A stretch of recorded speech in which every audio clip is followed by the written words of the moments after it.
And the Vancouver Canucks had the 11th overall pick in the 2023 NHL Draft. They have gone with defenseman Tom Willander of Sweden.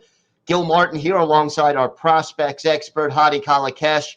And we're joined now by Trevor Beggs of Locked On Canucks to talk about this pick. And Trevor, from what it sounds like, a lot of disappointed people out in the Pacific Northwest. Yeah, I was out and about in the car commuting when I heard this pick, and pretty much everyone's texting into the local radio here saying, "Why didn't they take Zach Benson?" But there's a lot of scar tissue in this market, right? I think when people think about a guy like Benson or some of the other forward talent that was on the board, and they see a guy like Willander picked to the Canucks, they're thinking, "Oh my God, it's the next Olli Juolevi." Like, this market is absolutely scarred by draft misses. Now, I'll go on the record and say that I like Tom Willander a lot as a player. I think he's got great mobility. I think he's got, a little bit of nastiness, and obviously he's a good defensive defenseman. So there's a lot to like about this pick, but that's going to be the big question, right? And I don't have the answer to it today. Maybe you guys have a take on it, but did they leave too much talent on the board by taking Tom Willander? Hadi, what does he bring to the game as a defenseman for the Canucks? A bit of everything, really, but just a solid foundation of NHL-ready skills. His rush defending especially is sound. Uses his skating really well in conjunction with his stick, with his body, in order to angle players to the boards, take him out of the play really easily. Rush defending is his bread and butter. It's a specialty, but I do think there is some offense buried deep under that defensive ability. And the right development team could break that out of them. Now, do I think he's the 11th best prospect in the draft?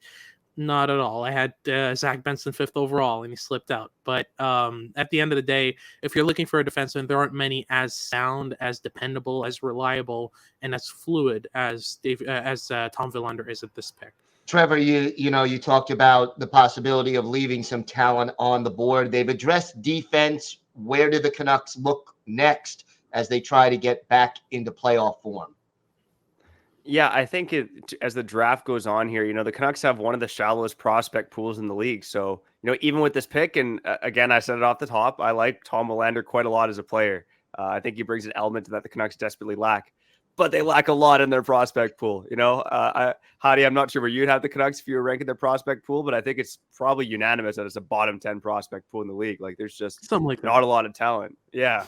So I think as the draft goes on, I really hope they're just going best player available, go for some home run swings.